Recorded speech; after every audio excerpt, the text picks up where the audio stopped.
দেখো unit 2 follow করো। It is always lovely on the big half moon in summer. It is always lovely on the big half moon in summer. গ্রীষ্মকালে, in summer মানে গ্রীষ্মকালে, big half moon দ্বীপটি সর্বদাই হয় খুব সুন্দর। বোঝা গেলে? ইটের মিনিংটা আর বলবো না।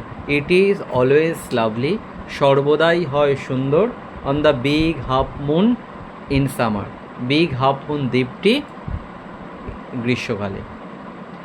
হোয়েন ইট ইজ ফাইন, যখন এটি খুব সুন্দর থাকে বা আবহাওয়া খুব সুন্দর থাকে, the harbour is blue and calm. The harbour মানে কি বন্দরটি, ইজ ব্লু অ্যান্ড কাম হয় নীল এবং শান্ত। With little wind and ripples, with little wind হালকা বাতাস বা মৃদু বাতাস, অ্যান্ড রিপলস এবং ছোট ছোট ঢেউ নিয়ে। ঠিক আছে, ছোট ছোট ঢেউ নিয়ে বন্দরটি খুব নীল এবং শান্ত দেখায়। Every summer we had some hobby. Every summer মানে প্রতি গ্রীষ্মকালে, হুই হ্যাড সাম হবি আমাদের থাকতো কোনো না কোনো শখ। এখানে সাম মানে কিন্তু কিছু নয়, কিছু হলে কিন্তু ওখানে হবিস হতো, এখানে হবি আছে, কোনো না কোনো শখ থাকতো। The last summer before Dick and Mimi came. গত গ্রীষ্মকালে ডিক এবং মিমি আসার আগে, we were crazy about kites. We were crazy আমরা মেতে ছিলাম, আমরা মত্ত ছিলাম, উইথ কাইটস ঘুড়ি নিয়েই, ঘুড়ি নিয়েই মেতেছিলাম। A boy on the mainland showed Claude how to make them. A boy on the mainland মূল ভূখণ্ডের একটা বাচ্চা বা একটা ছেলে, শোড ক্লড দেখিয়েছিল ক্লডকে, হাউ টু মেক দেম কীভাবে সেগুলি বানাতে হয়, তৈরি করতে হয়। ব্যাক অন দ্য আইল্যান্ড দ্বীপটিতে ফিরে, we made plenty of kites আমরা বানিয়েছিলাম অনেক ঘুড়ি। Claude would go around the other side of the island. Claude would go, Claude চলে যেত, around to the other side of the island দ্বীপের অন্য দিকে বা অন্য পাশে। And we would play shipwrecked mariners এবং উই উড প্লে আমরা খেলতাম, শিপরেকড ম্যারিনার্স জাহাজ ডুবি নাবিক নাবিক, জাহাজ ডুবি নাবিক নাবিক। কীভাবে? Signalling to each other with kites একে অন্যকে ঘুড়ি দিয়ে সংকেত পাঠিয়ে, একে অন্যকে ঘুড়ি দিয়ে সংকেত পাঠিয়ে নাবিক নাবিক খেলতাম। যেমন জাহাজ ডুবে গেলে কোনো এক নাবিক দেখা গেল কোনোভাবে একটা আইল্যান্ডে গিয়ে উঠলো, সেখান থেকে তাকে কীভাবে রেস্কিউ করা হবে, এরকম একটা গল্প তোমাদের লেসনেই আছে, এই শিপরেক ম্যারিনার তোমাদের এই 9-এই আছে, এই 10-এই আছে, বুঝেছো? ক্লাস 10-এই আছে শিপরেক ম্যারিনার। তাও দেখো, we had a kite that was big and covered with lovely red paper. We had a kite আমাদের ছিল একটা ঘুড়ি, that was big and covered with lovely red paper. এটা আমি তো প্রথমে ঠিকই বললাম, এটা 9-এ পড়ে এসছো না তোমরা, ড্যানিয়েল ডিফো, ওটা 9-এ, ওটা 9-এর বইয়ে আছে। আচ্ছা, 10-এ না, ক্লাস 10-এ ওই শিপরেক ম্যারিনার পড়েছো তো, ওই রকম যে জাহাজ ডুবি নাবিক, শিপরেক ছিল জাহাজ ডুবি নাবিক, এরকম খেলতো যে ঘুড়ি দিয়ে সংকেত পাঠাবে ওই দিক থেকে এইদিকে, এইরকম একটা খেলা তাদের যে কোনো। দেখো, উই হ্যাড এ কাইট আমাদের ছিল একটা ঘুড়ি, that was big and covered with lovely red paper. We had a kite আমাদের একটা ঘুড়ি ছিল, that was big and covered with lovely red paper যেটা ছিল খুব বড় এবং লাল পেপার দিয়ে, সুন্দর লাল পেপারে মোড়া। ঠিক আছে? আচ্ছা, we pasted gold tinsel stars all over it. We pasted আমরা আটকে দিয়েছিলাম, গোল্ড টিনসেল স্টার্স সোনালি রঙের তারাকৃতির ধাতব পাত। সোনালি রঙের তারাকৃতির ধাতব পাত মানে হচ্ছে চুমকি জাতীয় জিনিস।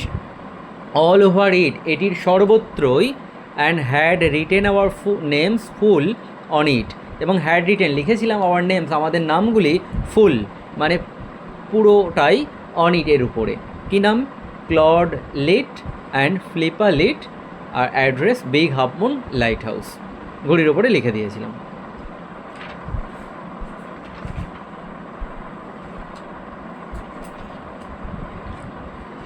One day there was a grand wind for kite flying. একদিন ছিল চমৎকার বাতাস ঘুড়ির ওড়ার পক্ষে। ঘুড়ির ওড়ার পক্ষে বা ওড়ার জন্য চমৎকার বাতাস ছিল, grand wind. I am not sure how it happened. I am not sure, আমি নিশ্চিত নই, হাউ ইট হ্যাপেন্ড, এটা কী করে হলো।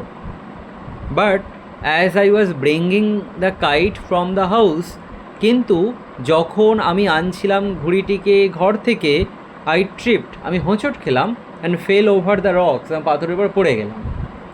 মাই elbow went clear through the kite, আমার কনুইটা went clear through the kite, ঘুড়ির মধ্যে সরাসরি ঢুকে গেল, and making a big hole, একটা বড় গর্ত তৈরি করে দিল। We had to hurry to fix the kite, we had to hurry, আমাদের খুব তাড়াহুড়ো করতে হলো, টু ফিক্স দ্য কাইট, ঘড়িটিকে মেরামত করতে। If we wanted to spend it off before the wind fell, যেহেতু উই ওয়ান্টেড, আমরা চেয়েছিলাম, টু সেন্ড ইট আপ, এটিকে উপরে পাঠাতে, বিফোর দ্য উইন্ড ফেল, বাতাস পড়ে যাওয়ার আগে বা বাতাস নেমে যাওয়ার আগে, যেহেতু আমরা এটিকে উপরে পাঠাতে চেয়েছিলাম, তাই আমাদের ঘড়িটা ঠিক করতে খুব তাড়াহুড়োই করতে হলো। We রাশড into the light house, আমরা ছুটে গেলাম লাইট হাউসের মধ্যে, টু গেট সাম পেপার, কিছু কাগজ আনার জন্য। We knew there was no more red paper, আমরা জানতাম সেখানে আর লাল পেপার ছিল না বা লাল রঙের কাগজ ছিল না। We took the first thing that came handy, we took the first thing, আমরা নিলাম প্রথম জিনিসটি, দ্যাট কেম হ্যান্ডি, যেটা হাতে চলে এলো।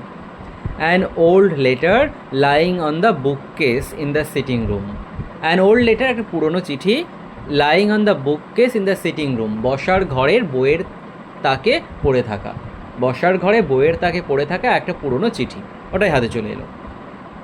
We patched the kite up with the letter, আমরা তাপ্পি দিলাম ঘড়িটিকে এই চিঠিটি দিয়ে, a sheet on each side, একটা করে কাগজ দুধারে, and dried it by the fire, এবং শোকালাম এটিকে আগুনে। উই স্টার্টেড আউট, আমরা বাইরে গেলাম, and up went the kite like a bird, এবং ঘড়িটা চলে গেল উপরে, লাইক এ বার্ড, একটা পাখির মতোই উপরে উঠে গেল। দ্য উইন্ড ওয়াজ গ্লোরিয়াস, বাতাস ছিল চমৎকার, অ্যান্ড ইট শোড, এবং এটা আরও উপরে উঠলো, এই ইট মানে হচ্ছে ঘড়ি, ইট শোড, এটা আরও উপরে উঠলো। অল অ্যাট ওয়ান্স স্ন্যাপ, হঠাৎ করেই কট করে শব্দ, মানে কেটে যাওয়ার শব্দ। And there was Claude standing with a bit of cord in his hand, বলছে অ্যান্ড দেয়ার ওয়াজ ক্লড, এবং সেখানে ছিল Claude, standing with a bit of cord, দাঁড়িয়ে এক টুকরো দড়ি নিয়ে ইন হিজ হ্যান্ড, তার হাতে এক টুকরো দড়ি নিয়ে দাঁড়িয়েছিল ক্লড, লুকিং ফুলিশ, তাকে বোকার মতো দেখাচ্ছিল। Our kite had sailed over to the mainland, আমাদের ঘড়িটা পাড়ি দিয়েছিল মূল ভূখণ্ডের দিকে। ঠিক আছে।